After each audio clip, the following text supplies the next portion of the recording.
Hello everyone, welcome to the fifth lecture of Geography series. In the previous lectures, we had discussed the pressure belts of the world and the resultant planetary circulation system which has come into shape because of the different pressure belts which has been formed over the surface. और उसी series में आगे चलते हुए हमने आज नए topic pick करने हैं, that is the shifting of pressure belt, tricellular meridional circulation of air, Coriolis force and air mass. तो कोशिश करेंगे हम एयर मास वाले टॉपिक तक पहुंच जाए। In case if you could not get into the air mass topic तो वो हम नेक्स्ट क्लास में कवर करेंगे। Alright, before we proceed with our class, just certain pearls of wisdom for you कि जब हम किसी भी कॉम्पिटिटिव एग्जामिनेशन की तैयारी करते हैं, be it civil services, centre का यूपीएससी है, आईएएस आईपीएस, अदरवाइज अगर हम किसी स्टेट सर्विसेज को भी एस्पायर करते हैं और हम ख्वाहिश रखते हैं कि हमारा ये एग्जामिनेशन क्लियर हो, तो what attribute one should acquire to clear this examination. हमें क्या करना, क्या बदलाव अपने अंदर लाने चाहिए जिसकी वजह से ये एग्जामिनेशन की जर्नी हमें मजेदार भी लगे, हमें पढ़ने में मजा आए और साथ ही ना कि केवल मजा आए, हमारा एग्जामिनेशन भी क्लियर हो। ठीक है, तो what are the changes which one should brought into his or her in her personality. All right, so foremost what I could identify with my experience is the willpower. Willpower का अर्थ है, let's suppose कि how I will define willpower. willpower में हम क्या करते हैं कि जैसे कि let's suppose if you have taken an objective कि आपने लाइफ में एक सिविल सर्वेंट बनना है, एक आईएएस ऑफिसर बनना है, ठीक है, तो this is the goal which you are aspiring for. अब यहां तक पहुंचने के लिए आपको पता है कि बहुत पढ़ने की जरूरत है। हर कोई कहता है कि you need to work hard, you need to put sincere effort. ये सारी बाहरी बातें हैं कि सिंसियर एफर्ट हर कोई तो नहीं कर पाता लाइफ में। हर कोई उतना ज्यादा अधिक परिश्रम भी नहीं कर पाता कि 10 घंटे हर कोई नहीं पढ़ पाता। तो क्या वो चीज है जो आपको रोकती है ये 10 घंटे पढ़ने से? या हम देखते हैं कि लोग जो है, या बहुत सारे एस्पिरेंट ऐसे हैं कि दिल्ली में 4-4, 5-5 साल से मिनिमम दिल्ली में रह रहे हैं, कोचिंग कर रहे हैं, पढ़ रहे हैं, लेकिन शायद उतनी शिद्दत से नहीं पढ़ रहे। ठीक है, तो या अभी तक आप अपने लाइफ को देखेंगे कि graduation, post graduation, 12th class तक भी कि कौन सी वो चीज है जिसकी वजह से आप एक मीडियोकर स्टूडेंट रहे हो या एक बिलो एवरेज स्टूडेंट रहे हो, आप टॉपर नहीं बने। ठीक है, जैसा हमारा एजुकेशन सिस्टम है, टॉपर बनने का अर्थ ये नहीं कि वो एक्स्ट्राऑर्डिनरीली ब्रिलियंट है, ये बिल्कुल अर्थ नहीं है एजुकेशन सिस्टम का जो अभी प्रेजेंटली हमारा एजुकेशन सिस्टम है। जो टॉपर भी है क्लास का, ये चीज जरूर है कि वो लगातार एक सिंसियर एफर्ट डालता है जो कि पार्ट ऑफ हिज पर्सनैलिटी है, जो शायद पैदा होते ही उसके साथ एक क्वालिटी थी कि वो इनहेरेंटली गिफ्टेड है, कि वो बहुत स्टूडियस है, जिसकी वजह से वो अपना सिंसियरली, अगर उसे पढ़ाई करनी है तो सिंसियरली वो पढ़ाई करता है। अगर कोई आप अपने कॉलेज के कलीग्स या स्कूल के कलीग्स में देखेंगे, कोई व्यक्ति है जो म्यूजिक के लिए बहुत पैशनेट है, ठीक है, तो वो म्यूजिक में आगे जाके लाइफ में एक्सेल करेगा। The thing required is the passion. Alright, similarly for civil services the thing required is passion to study and to gain knowledge and acquire understanding. ठीक है, तो यहां तक अगर आपने पहुंचना है, if this is your goal of becoming an IAS and IPS और a state level civil servant, तो यहां तक आपने एक गोल को रखा है। आपकी जो प्रेजेंट सिचुएशन है नॉलेज की और विल पावर की, वो यहां पर लाई करती है। This is your knowledge base, this is your will power. Will power का मतलब है कि आईएएस बनने के लिए हम कहते हैं कि 6 से 7 घंटा प्रतिदिन आप पढ़िए, लेकिन ये 1 साल तक पढ़िए। ठीक है, अगर 6-7 घंटा आप पढ़ने में सक्षम नहीं है और आपको लगता है कि आप 2 घंटे बैठते हैं और आपका जो है मन विचलित होता है कि चलो जो है व्हाट्सएप उठा के देख लिया, इंस्टाग्राम में जो है फोटोग्राफ्स देख ली, स्टोरीज देख ली, फेसबुक चेक कर लिया, तो मल्टीपल डिस्ट्रैक्शंस हैं। ठीक है, तो विल पावर का अर्थ ये है कि अपने ऑब्जेक्टिव और जो आपकी डिस्ट्रैक्शंस हैं इनके बीच का निर्णय लेना कि आपने क्या करना है। This is the will power. For example कि आज आप पढ़ने बैठे, आज पहला दिन है, आपने देखा कि नोट्स बनाने हैं, आपने नोट्स बनाए, मेरा लेक्चर भी सुना, नोट्स को रिवाइज करना है। अब वहां पे आपकी विल पावर कमजोर होने लगी कि आपको आलस आ गया। आपने सोचा कि चलो यार सर्दियों के दिन है, जो है रजाई में सो जाए, है ना, या बहुत होगी पढ़ाई, थोड़ा सा व्हाट्सएप कर लिया जाए, है ना, या चैटिंग कर ली जाए या फोन कॉल कर ली जाए। तो ये सारी चीजें हैं जो डिस्ट्रैक्शन है। ये डिस्ट्रैक्शन आपको आपके ऑब्जेक्टिव से, आपके एम से दूर ले जाएंगे। तो विल पावर यही डिसीजन का टाइम है कि आपने क्या नहीं करना है वो अपनी लाइफ में आइडेंटिफाई करो। तो before going to bed every day just make an habit. आप देखोगे अगर आपने लाइफ में ये सुधार कर लिया, ये हैबिट बना ली, तो आप लाइफ में, it's not about the civil services, आप लाइफ में कभी फेल नहीं होंगे। फेल का अर्थ है जो आप चाहेंगे लाइफ में एस्पायर करना वो आप एक्वायर करके रहेंगे। Just a simple habit, before going to bed just introspect about the whole day कि आपने पूरे दिन में क्या गतिविधि करी है, उसको इंट्रोस्पेक्ट करो, अपने को अपने अंदर झांको कि कहां कहां पे आपकी विल पावर फेल हो रही थी आज, या कहां पे आप पूरे दिनचर्या में गलतियां कर रहे थे। तो जब आप अपनी गलतियों को करने आपको इंट्रोस्पेक्ट करेंगे तो आप over a period of time ये गलतियां कम कर रहे होंगे, क्योंकि आप कॉन्शियसली लगातार वर्क कर रहे हैं अपनी पर्सनैलिटी के सुधार में। whosoever the great personalities are, they do introspection। अगर हम गांधी के चरित्र को देखें तो गांधी वो व्यक्ति है जिसने अपने को स्क्रैच से बिल्ड किया है। वो किसी भी इनहेरेंट एबिलिटीज के साथ पैदा नहीं हुए। गांधी बहुत ब्रिलियंट माइंड थे, ऐसा नहीं था। गांधी एकेडमिक्स में बहुत ब्रिलियंट थे, वो भी नहीं था। वो बहुत अच्छे पब्लिक स्पीकर थे, ऐसा भी नहीं था। जब वो लंदन जाते हैं, he failed as a barrister in London. उनसे बोला नहीं जा रहा फर्स्ट डे कोर्ट रूम के अंदर, और गांधी उस स्क्रैच से बिल्ड करते हैं अपने को इंडिया का मोस्ट पावरफुल स्पीकर। ठीक है, तो वहां से गांधी की जर्नी शुरू होती है, क्योंकि गांधी ने अपने ऊपर लगातार काम किया है। तो यही काम आपने भी अपने ऊपर करना है। कुछ है जो विद दीज एबिलिटीज पैदा होते हैं, कुछ है ये इन एबिलिटीज को अपने ऊपर काम करके तराशते हैं। तो बी एनीवन कि कुछ आप लोग हैं जो बहुत ब्रिलियंट है, कुछ हैं जिनको ये ब्रिलियंस एक्वायर करनी पड़ेगी, and it's all about how you work on yourself. Alright, तो this is how you should approach your civil services examination और anything you want to be in your life. तो these are the distraction, you need to address your distraction कि at least identify करो आपको कौन सी चीज है जो डिस्ट्रैक्ट कर रही है, और फेज वाइज उनको रूल आउट करो। ये एक दिन में नहीं होगा। ठीक है, first day you could able to realise कि आप ना 3 घंटे से ज्यादा आपके बस की बात नहीं पड़ना, लेकिन जब आप रात को इंट्रोस्पेक्शन करोगे तो आप अपने आप को डांटोगे कि ये क्या किया आपने पूरे दिन में। ठीक है, अगले दिन वो 3 का 3.5 होगा, फिर 4 हुआ, फिर एक ऐसा समय आएगा जब वो 10 घंटे भी हो जाएगा, और उसके लिए आपको एफर्ट नहीं करने पड़ेंगे। ये डिस्ट्रैक्शन अपने आप जीवन से गायब हो रही है। ऑलराइट, तो this is the thing which you need to work कि सोने से पहले at least give yourself a good time. ठीक है, लेकिन आजकल क्या है कि पहले हम सो जाते थे, बेड पे बैठे हैं, 10-15 मिनट कुछ विचार किया और सो गए। लेकिन जब मैं देखता हूं कि पिछले 8-10 सालों में जब से व्हाट्सएप और सोशल मीडिया का कल्चर आया है, ये जो टाइम है जिसमें कोई भी व्यक्ति इंट्रोस्पेक्ट करता था बिफोर गोइंग टू स्लीप, और जैसे हम बेड पे सोते हैं और नींद आने में जो 15-20 आधे घंटे का समय है, उस समय में जनरली हम लोग विचार करते थे। ठीक है, जिसको बोला जाता है थॉटफुल होते थे हम जीवन में, और वो थॉटफुलनेस धीरे धीरे इवेड होती जा रही है लाइफ से। ठीक है, तो इस तरीके से हम अपनी लाइफ को थॉटफुल वे में अपने ऊपर वर्क कर सकते हैं। ऑलराइट, नाउ चलो coming back to a lecture of the day कि हमने प्रेशर बेल्ट्स पढ़ा, विंड सर्कुलेशन सिस्टम पढ़ा। उसी में मैंने लास्ट क्लास में डिस्कस किया था, 2 टर्मिनोलॉजी मैंने कॉइन की before ending the class, that is the cyclonic system and the other one is anti cyclonic system. Cyclonic system का मतलब है, जब मैं बोलता था कि लो प्रेशर सिस्टम, कि अगर कहीं पे सेंटर पे लो प्रेशर है और उसके सराउंडिंग में हाई प्रेशर है, तो there is a tendency of air to rush from high pressure to low pressure.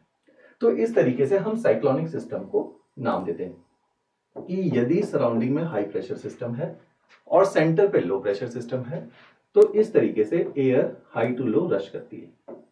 और जब एयर सेंटर पे रश करेगी, at the center air will vertically rise upward over the ground. It seems like कि air is coming from high pressure to low pressure, and at the center, at the core, the air will be lifted upward or will rise vertically upward. And this system where air is converging at a point and rising, this system is known as cyclonic system. इस term को बहुत ध्यान से याद रखो और इसके character लिख लो।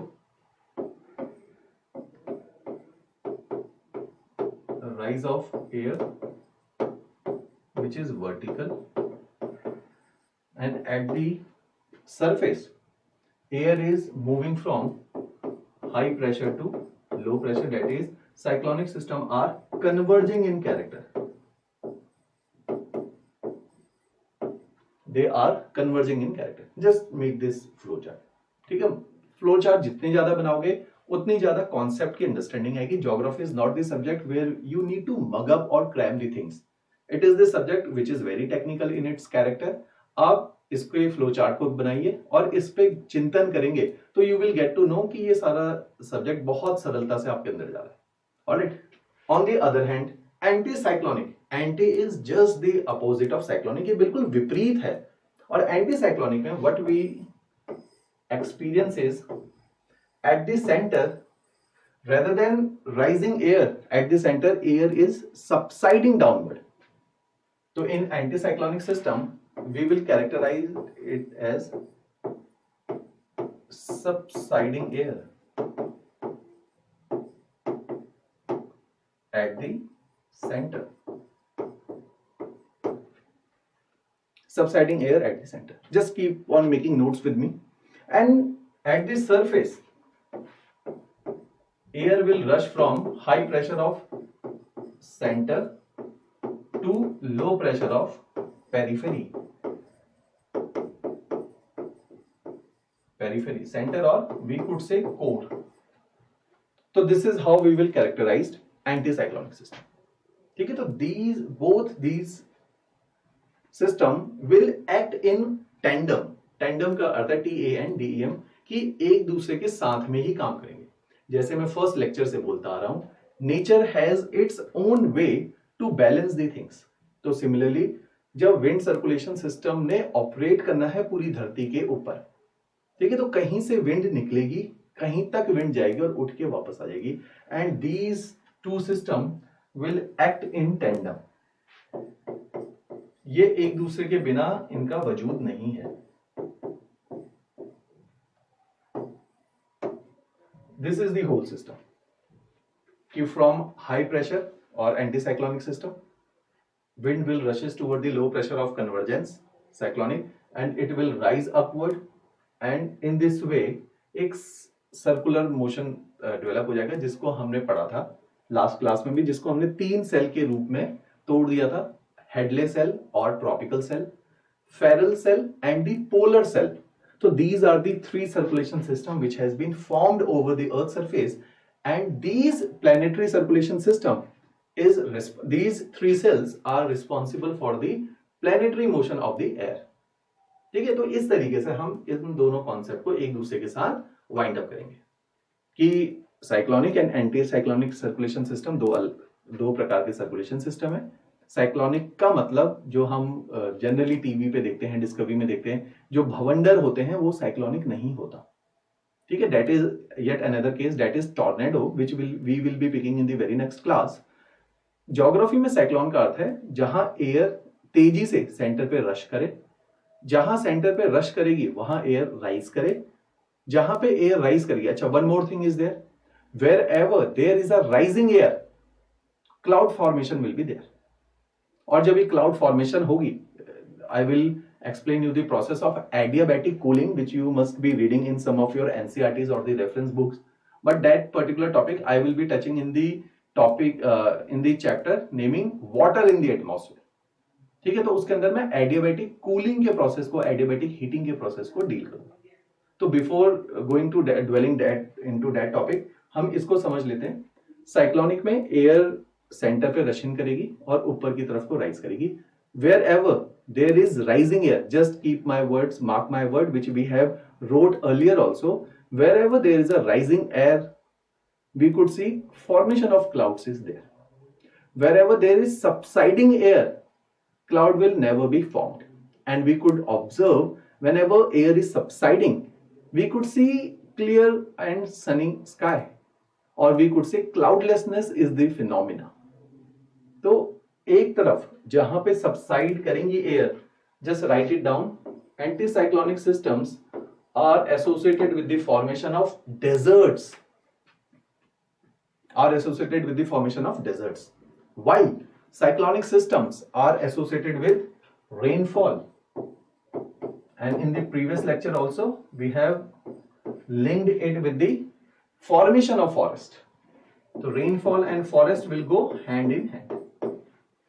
So cyclonic systems are associated with rainfall and forest, while the anticyclonic systems are associated with subsiding air, formation of desert and phenomena of cloudless sky. Alright, तो इन दोनों सिस्टम को समझना आवश्यक है. अब इसी को वर्ल्ड लेवल में फिर से इंप्लीमेंट करके मैं दिखाता हूं आपको.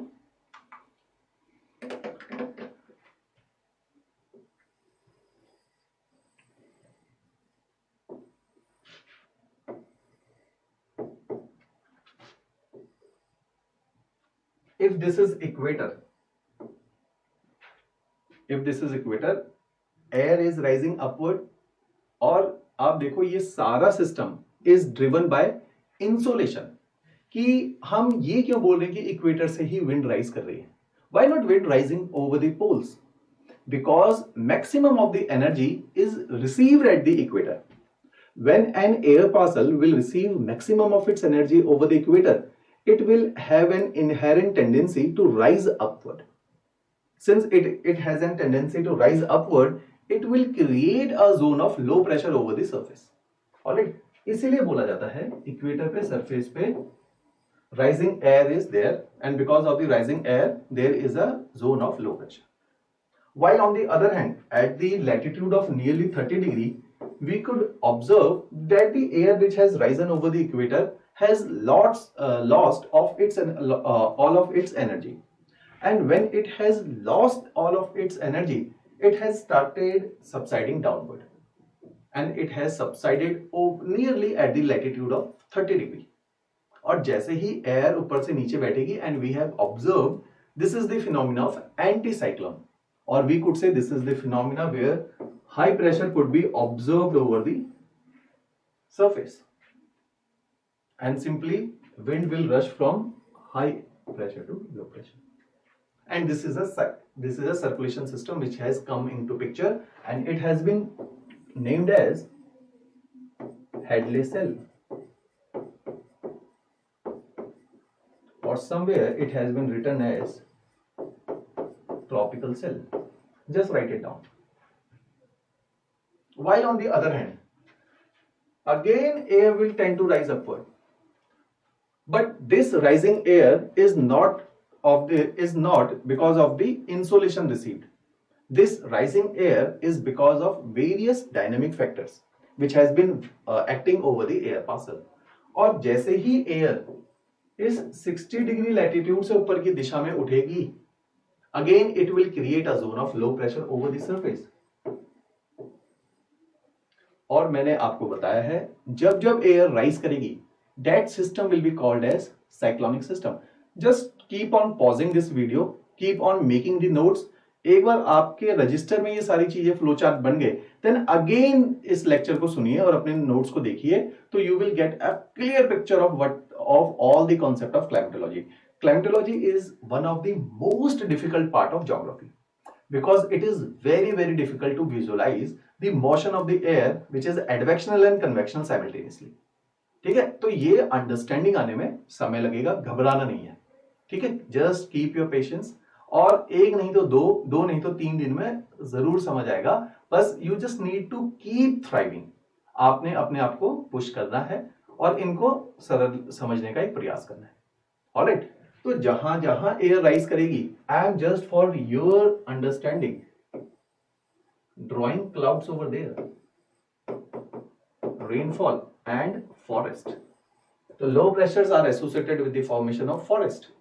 That's why major of the tropical forest could be observed near the zone of 0 degree, that is equator. कई बार बोला भी जाता है, आप लोगों ने सुना भी होगा, equatorial rain forest, कि these forest has been formed over the equator and are the outcome of excessive rain. Equatorial rain forest, for example, Amazon rain forest of Latin America, forest of Congo basin or Zaire, which is the central part of Africa, forest of Malaysia, Sri Lanka, Indonesia, Philippines.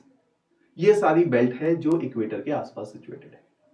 Alright, तो यहां पे बारिशें ज्यादा है, forest formation है, low pressure could be observe. While on the other hand at the zone of 30 degree we could see air is subsiding. Wherever there air will subside, it will create a zone of, since it is exerting pressure from above, it will create a zone of high pressure at the surface. Since it will create a zone of high pressure and it is a subsiding air, cloudlessness will be observed, and these will cause into the formation of deserts. And be specifically, these are the tropical deserts.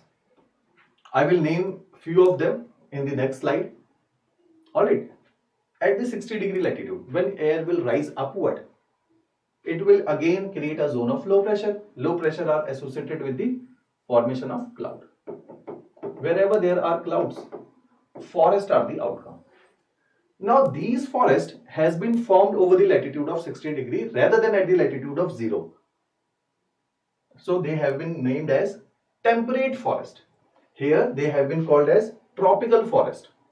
Now they have been called as temperate forest.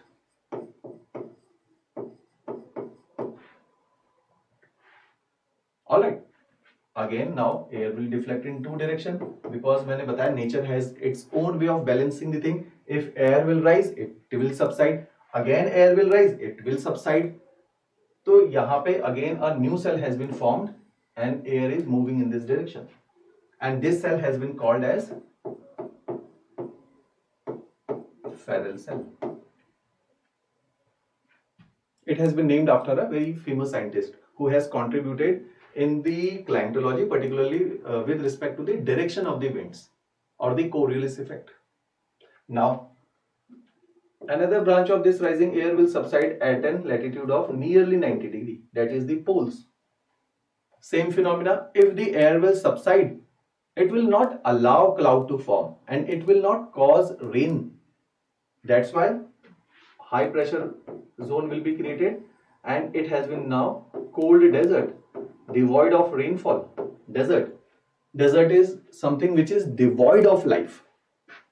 So be it in the hot areas, tropical, be it in the cold areas, deserts of Antarctica, Arctic, Greenland, upper region of Russia, Canada, this whole belt is desert in terms of it is a cold desert. We could not see life thriving over these places. Alright, so in this way a third cell has been formed and it has been called as polar cell. So 3 cells has been formed. In your NCERT, the chapter which I have mentioned in the description box, this circulation of air has been named as, see the terminology, tricellular. 3 cell बन गए, Hadley, Ferrel and polar. Again a new word, meridional.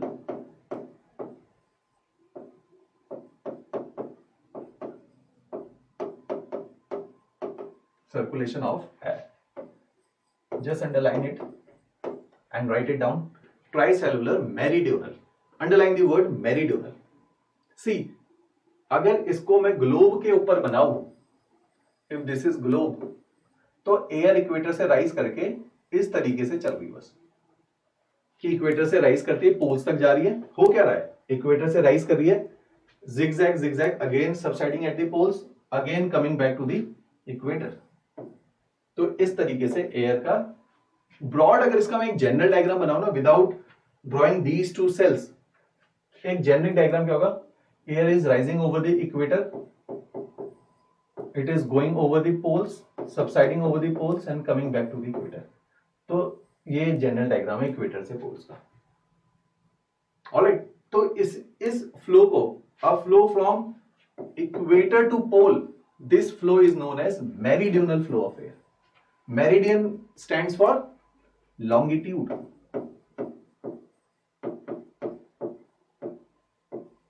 तो you can also show it longitudinal flow of air, कि एक ही longitude के ऊपर चल रहा है, across the longitude. This is how we will draw the longitude. तो इसीलिए इसको बोला जाता है meridional. There is one more term which is antonym to meridional, that is the zonal circulation of air.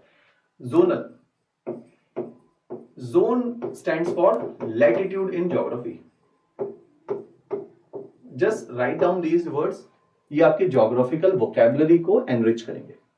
Meridional means longitude, when air will go from pole to equator or vice versa over a same longitude, इस तरीके से.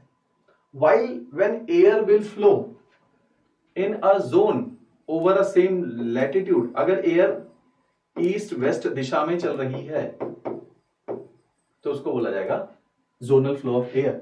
This is the flow of air pole to equator और north to south और south to north.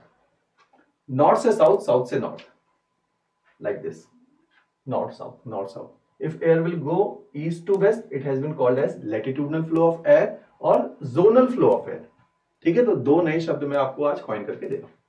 Alright, तो this circulation system has been called as tricellular. 3 cell बने हैं. Meridional because longitude north south इसका पूरा डायरेक्शन है. Flow of the air.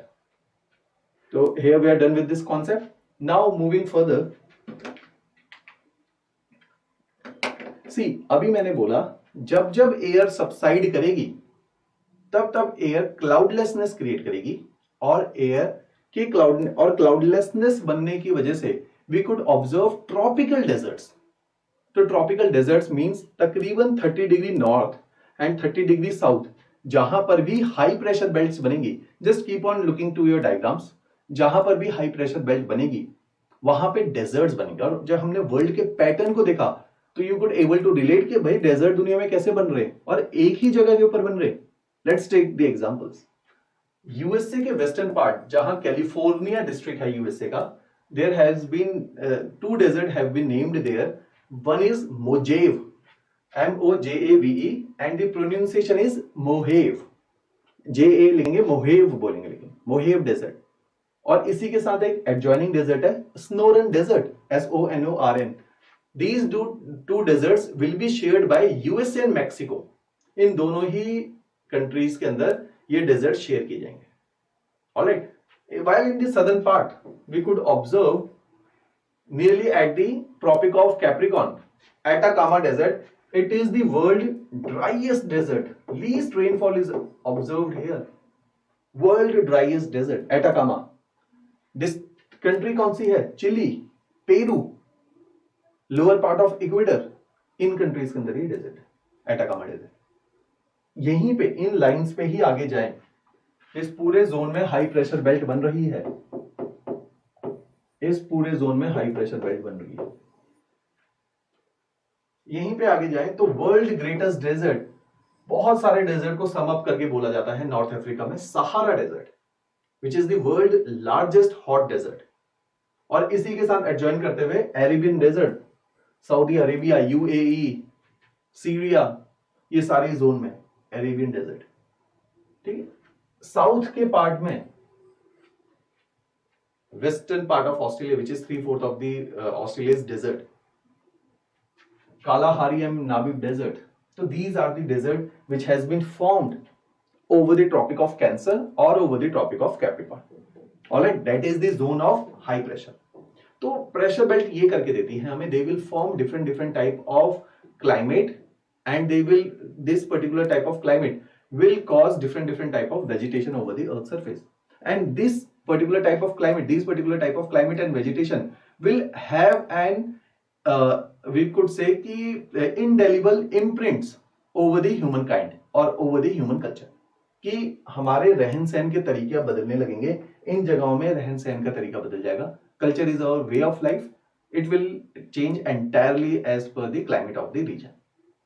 Alright, now moving ahead to the second part of repercussion which will be created because of the low pressure system. अब देखो, this is the equatorial zone.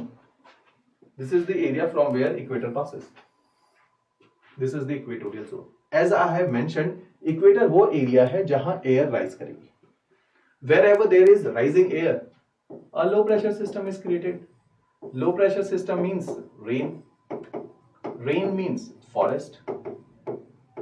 And these forest, इनकी देखो एक बहुत अच्छी, मैं आपको आज बात बताता हूं, these forest has been named as,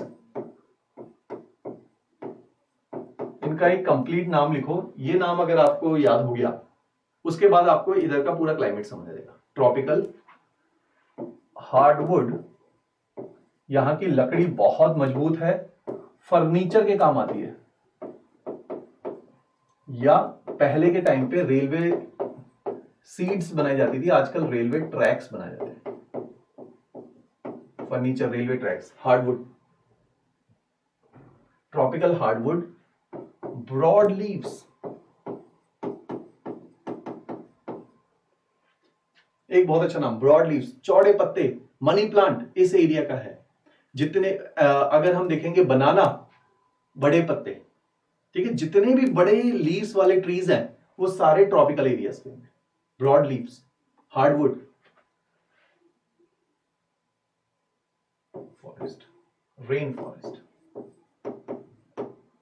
तो हमने इन फॉरेस्ट की विशेषता भी बता दी कि ब्रॉड लीव्स होगी। अब सवाल पूछो कि व्हाई ब्रॉड लीव्स। आप देखो कि लगातार इतनी बारिश, तो वेजिटेशन ग्रोथ बहुत ज्यादा हो जाएगी, बहुत सारे पेड़ उगेंगे, बहुत सारी जो है डिफरेंट डिफरेंट टाइप की श्रब्स उग रही हैं। अब इनमें आपस में कंपटीशन था पानी का, लेकिन पानी तो पर्याप्त मिला। जैसे चार्ल्स डार्विन कहते हैं, it is the survival of the fittest. सारे ऑर्गेनिज्म एक दूसरे के साथ कंपीट करते हैं इस धरती के ऊपर।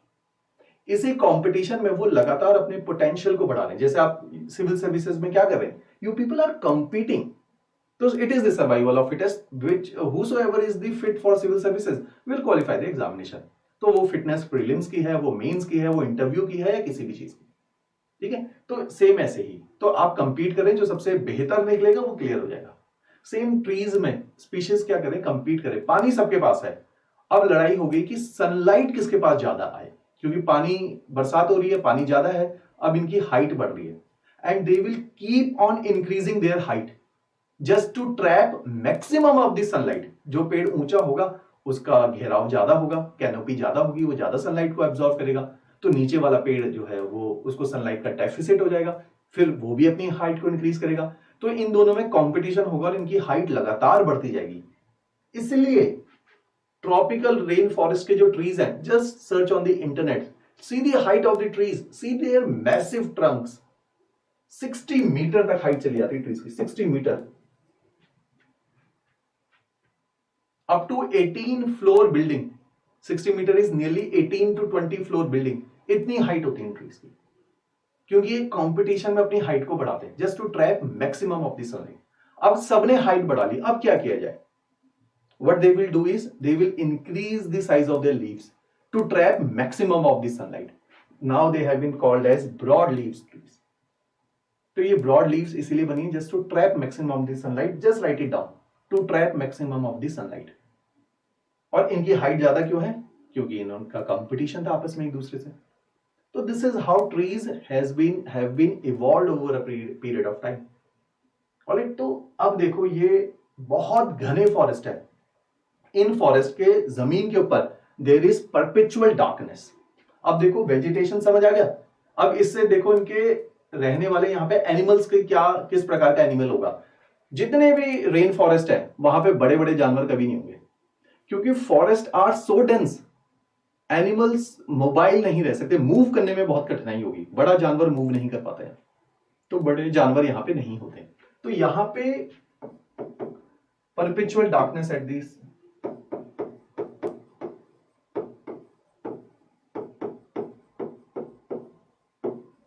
At the surface.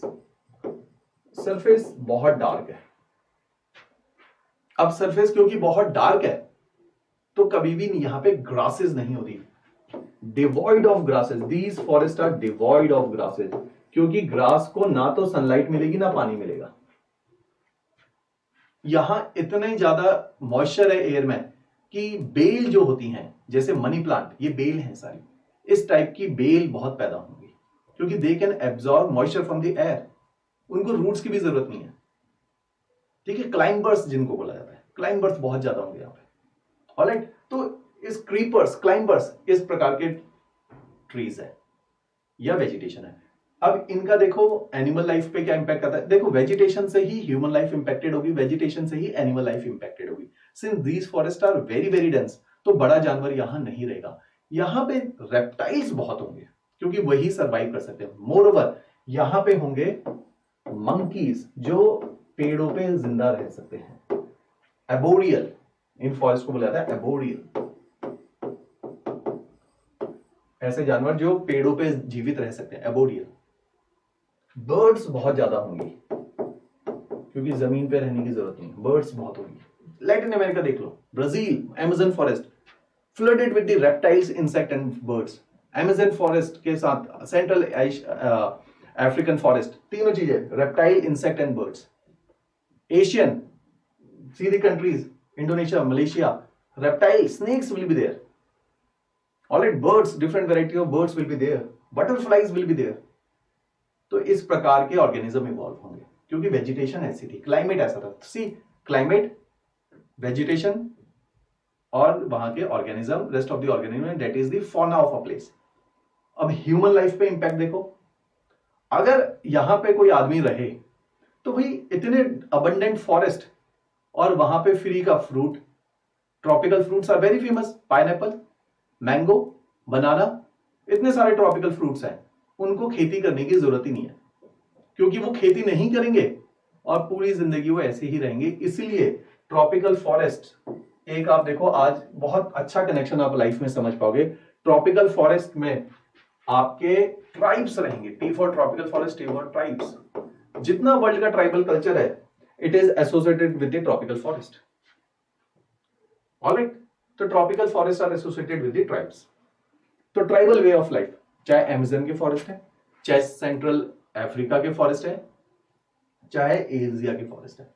फिर हम इंडिया के जब टॉपिक्स करेंगे तो इंडिया में देखेंगे कि ट्राइब्स इंडिया में नॉर्थ ईस्ट में क्यों है, क्योंकि forest are there, tropical rain forest are there in the north eastern part of India. It is the zone of high rainfall. Central part of India, Chhattisgarh, Jharkhand, Madhya Pradesh, Telangana, these are the zone of high rainfall. Forests are there, tribes are there. Andaman Nicobar, forests are there, tribes are there. तो forest and tribes are inseparable.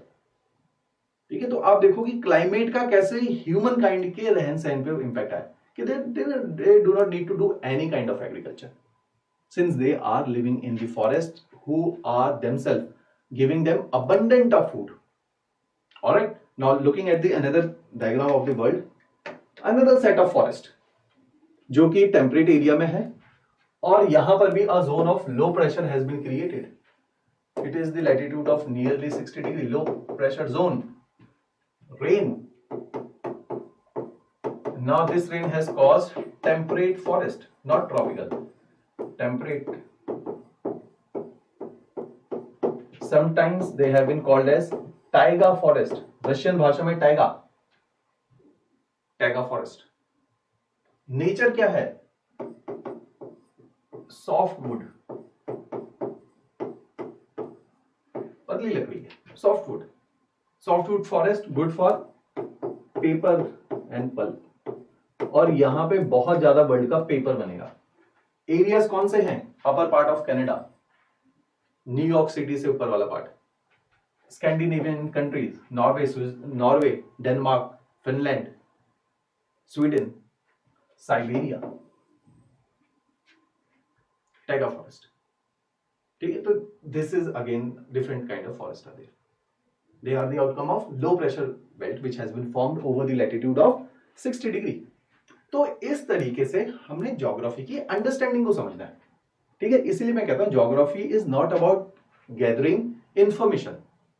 ठीक है, information या data gathering is not geography. Geography is about understanding the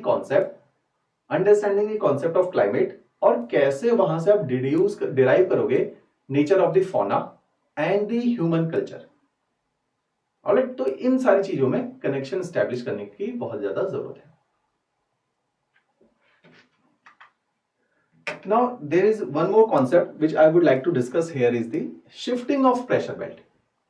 ठीक है, pressure belt shift क्यों हो रही है?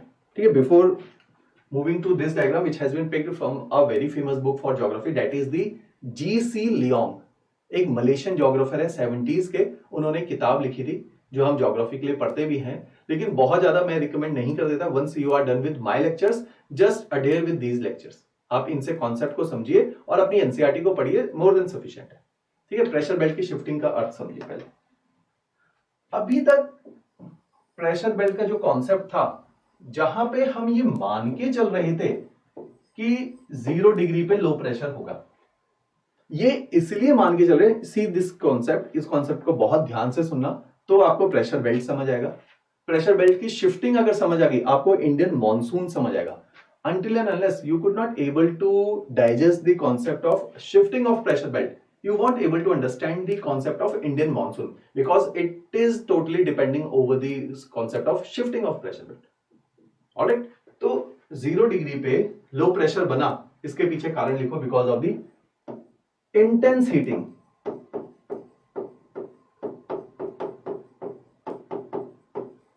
क्योंकि हम ये मान के चलते कि इक्वेटर पे सन साल में 2 दफा रहता है, एक महीना होता है मार्च का, एक महीना होता है सितंबर का, तो मैक्सिमम गर्मी जो है इक्वेटर पे पड़ती है। लेकिन भाई जून का भी महीना है जब सन इंडिया के बीच के ट्रॉपिक ऑफ कैंसर के ऊपर भी होता है, दैट इज 21 ऑफ जून। तो इस दिन का क्या है, तो मींस जून के महीने में गर्मी इक्वेटर पे नहीं पड़ती जी, यहां पे पड़ती है, if this is the sun. Now looking at the other part of the diagram, this is Australia, यहां पे है कैप्रिकॉन। तो कैप्रिकॉन जो आजकल के महीने हैं, दिसंबर में कैप्रिकॉन में सन है, तो maximum of the heat received is by the Capricorn, not over the equator. तो मींस जो आज तक मैंने पढ़ाया था वो था जनरलाइज आइडिया कि equator is getting maximum of the heat. इसी को ब्रैकेट में लिख दूंगा most of the time, most of the time, but in the month of June northern hemisphere is getting maximum of the energy. In the month of December southern hemisphere is getting maximum of the energy or the heat or the temperature. तो ये जो pressure belt है ये स्थिर नहीं है, they are not stationary at a single place, they will keep on moving with the motion of the sun. See the beauty, अभी तक पढ़ रहे थे जी ये तो स्टैटिक है, now we are moving to the another part कि they will keep on moving with the apparent motion of the sun. Just write it down. The pressure belt will shift with the apparent motion of the sun. During the northern summers, this pressure belt will shift to the north of equator,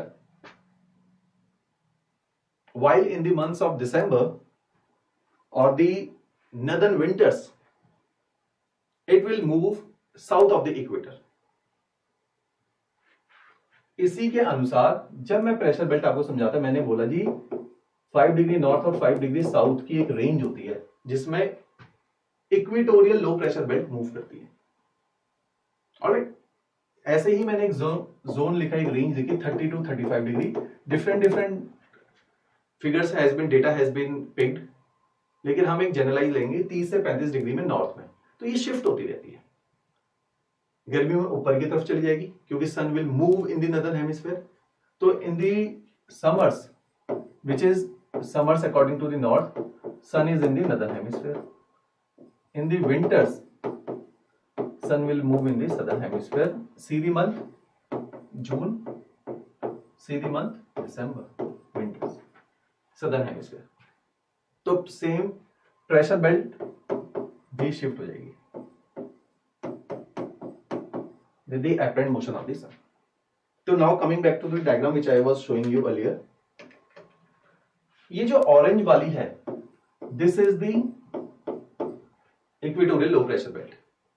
जैसे ही गर्मियां आई it will move upward, लेकिन ये अकेली move नहीं होगी, दुनिया की सारी प्रेशर बेल्ट कनेक्टेड है, तो ये पूरी प्रेशर बेल्ट का जोन शिफ्ट हो जाएगा ऊपर की तरफ, और ये जो सारा सिस्टम है प्रेशर बेल्ट का, ये सिस्टम शिफ्ट होगा। See the shifting. अगर पहले यहां पे हाई प्रेशर थी तो हाई प्रेशर ने भी थोड़ा सा अपने को शिफ्ट कर लिया। ये नॉर्मल ईयर है, ये समर्स है। नॉर्मल मींस ये मार्च का महीना है या ये सितंबर का महीना है, जब आपके इंडिया के अंदर नॉर्दर्न पार्ट ऑफ इंडिया में pleasantness is there in the climate. Alright, जैसे ही गर्मी आई प्रेशर बेल्ट शिफ्ट होगी नॉर्थ में क्योंकि सन मूव हो गया नॉर्थ में, तो ये पूरा सिस्टम शिफ्ट हुआ है। सी हर बेल्ट शिफ्ट हुई है थोड़ा सा। सिमिलरली अब यहां से अगर देखो, जैसे ही सन साउथ में जाता है, that is the month of December, जो आजकल का महीना है, सारी प्रेशर बेल्ट नीचे की तरफ शिफ्ट करेगी। ऑलराइट, सी तो this is the zone I was talking about कि एक जगह 35 है तो एक जगह 30 है। इस जोन के अंदर प्रेशर बेल्ट शिफ्ट होती रहेगी। सेम ऐसी एक जगह 5 डिग्री नॉर्थ है तो एक जगह 5 डिग्री साउथ है, प्रेशर बेल्ट शिफ्ट होती रहेगी। ठीक है, तो इस तरीके से प्रेशर बेल्ट शिफ्ट होती रहती हैं अलग अलग मौसम में। ऑलराइट, तो इस डायग्राम को ध्यान से देखिए और अपने टेक्स्ट बुक में बना लीजिए।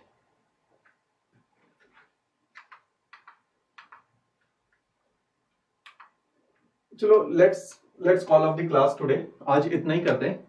तो this class was dedicated to two major topics, that is the tricellular meridional circulation of air, and the second concept was shifting of the pressure belt. अच्छा, just a simple terminology I would like to discuss here is, अब देखो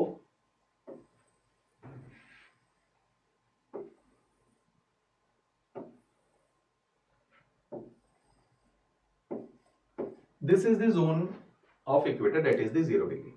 Outside this zone I have mentioned 1000 times high pressure system is there at equator because of the intense insolation. Low pressure system is there. So these are the cyclonic and anticyclonic system I was talking about.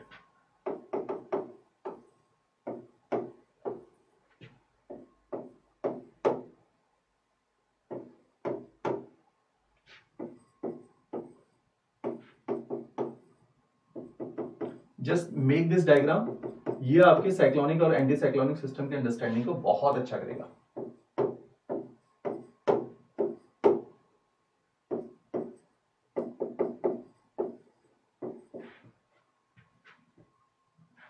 See, air will rush from high to low. यही तो पढ़ा है हमने।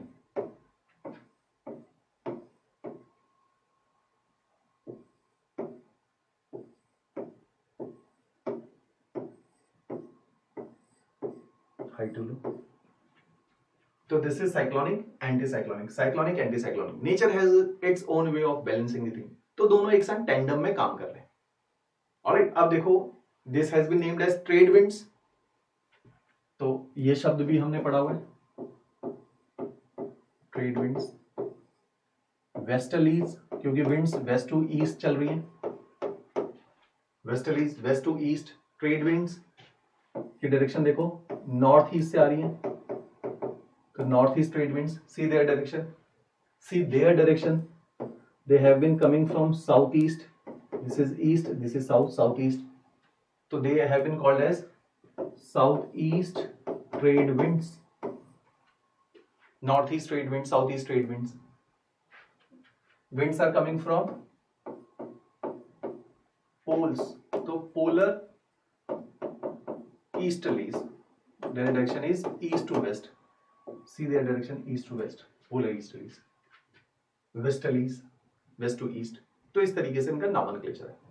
Now moving to the last part of vocabulary. अब ये जो zone है, यहां पे north east and south east trade winds आके टकराती हैं। That's why it has been called as, see the new word, ITCZ, intertropical convergence zone. Intertropical, tropics के बीच में, tropics is an area which has been confined between Cancer and Capricorn, इन दोनों के बीच में इंटरट्रॉपिकल कन्वर्जेंस जोन, जहां convergence of air is there, intertropical convergence, ITCZ। कई बार इसको एक और नाम से पुकारा जाता है, doldrum, doldrum. Just write these two words, ITCZ and doldrum. Doldrum is because of, just write it down, I am short of space here.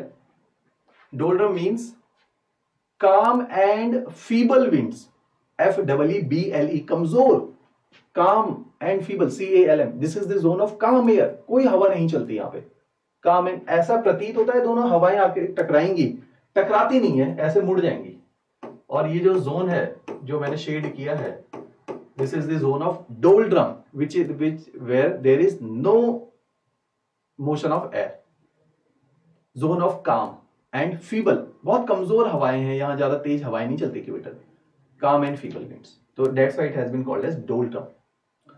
अब समझो कि क्यों डोल्ड्रम बोल रहे हैं।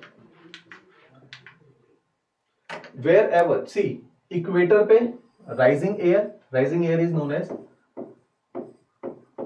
ये वाला जो कॉन्सेप्ट अब मैं बता रहा हूं ये कहीं ना लिखा है किताबों में, ना कोई आपको समझाएगा, जस्ट अंडरस्टैंड दिस कॉन्सेप्ट, आपकी क्लैरिटी आ जाएगी, कभी भी प्रीलिम्स में एमसीक्यू आए कॉन्सेप्चुअल कभी गलत नहीं होगा आपका। Over the equator convectional air is there या convectional winds are there, means vertical rise of air,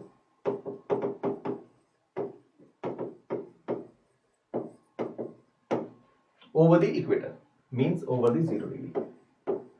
तो जब जब कन्वेक्शनल राइज ऑफ एयर होगा मींस इतनी गर्मी कि हवा ऊपर की तरफ उठ गई, तो जमीन पे कभी भी हवा इस तरीके से हॉरिजॉन्टली नहीं चलेगी, means convection and advection can not go together, तो एडवेक्शन नहीं होगा, horizontal circulation of air will not be there. तो air, because since air is rising upward, तो इन जगहों पे डोल्ड्रम वाले लैटिट्यूड पे एयर ऊपर की तरफ को राइज करते हैं, लेकिन जमीन पे हवा नहीं चलेगी। तो क्योंकि intense convectional currents, right it down, intense convectional currents,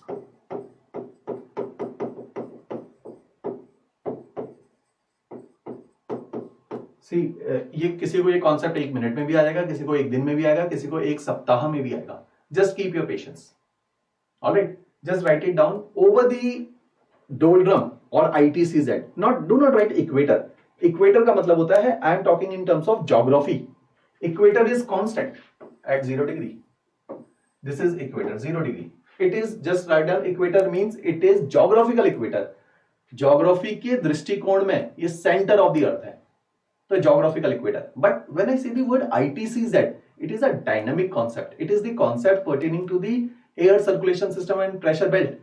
It is not stationary over the equator. It is a system which will keep on changing its place as per the change in apparent motion of the sun.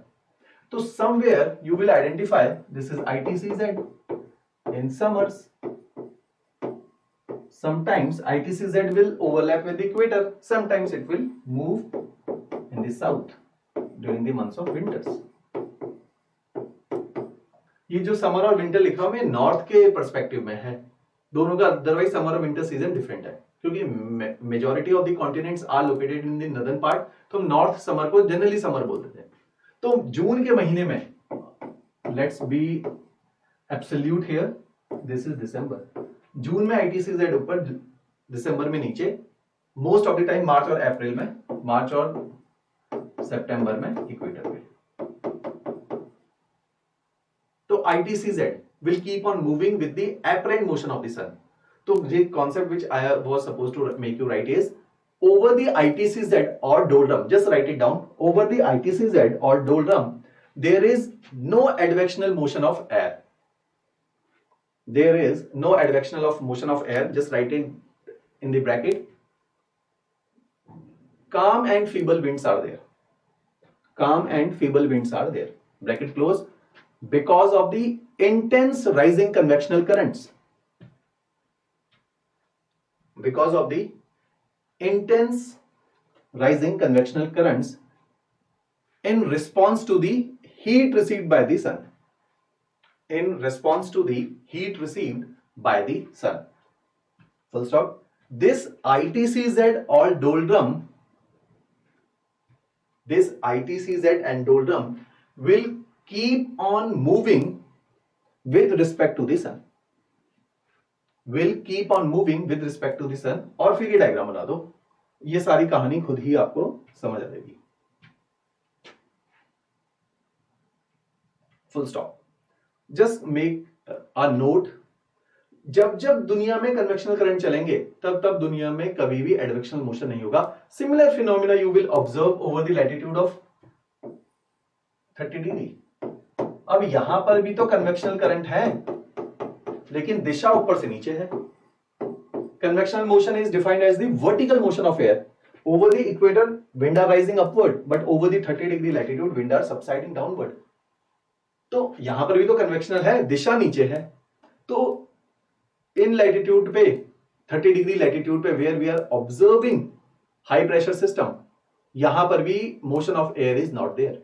तो लिखो एक और note, over the subtropical high pressure belt, over the subtropical high pressure belt,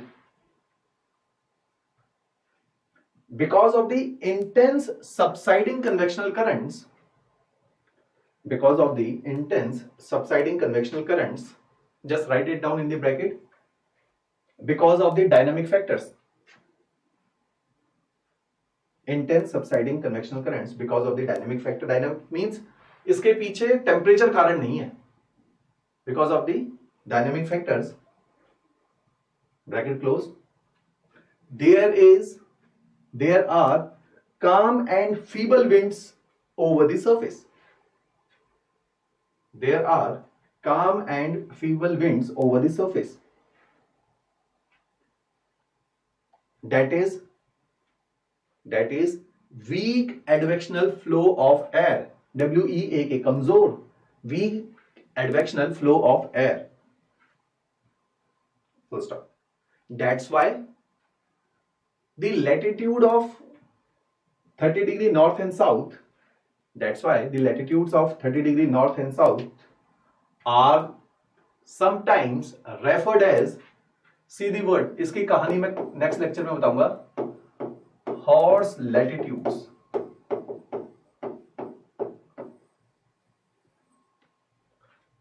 The latitudes of 30 degree north and south has been called as horse latitudes. Full stop. All right. So today we have discussed certain terminology pertaining to the climate part. Doldrum है, ITCZ है, horse latitudes है. All right. तो ये सारे concept को हमने समझा, convergence के कॉन्सेप्ट को समझा, डाइवर्जेंस के कॉन्सेप्ट को समझा, anti cyclonic system, cyclonic system को समझा, ट्राइसेलुलर मेरीडियोनल सर्कुलेशन ऑफ एयर को समझा. Just keep on revising these notes, just repeat these lecture once you are done with the notes. In lectures, ये लेक्चर्स थोड़े टफ हैं, कॉन्सेप्ट थोड़े गहरे हैं, आपको 2 बार में समझ आएंगे. ऑलराइट, फर्स्ट रीडिंग में you just create a broad understanding of the geography with these lectures. लेकिन एक बार ब्रॉड फ्रेमवर्क बन गया, फिर इन लेक्चर्स को सुनो, आपको इतना मजा आएगा कि आपकी लगातार नॉलेज गेन हो रही होगी और आपको चीजें याद भी हो रही होंगी साथ साथ. Alright, just go with your text book, जो भी आप मेरे साथ नोट्स बना रहे, and keep on revising these lectures और रीआइटरेटिंग दीज लेक्चर्स. ऑलराइट, चलो, here I am winding up the lecture. See you in the next class. Alright, thanks a lot.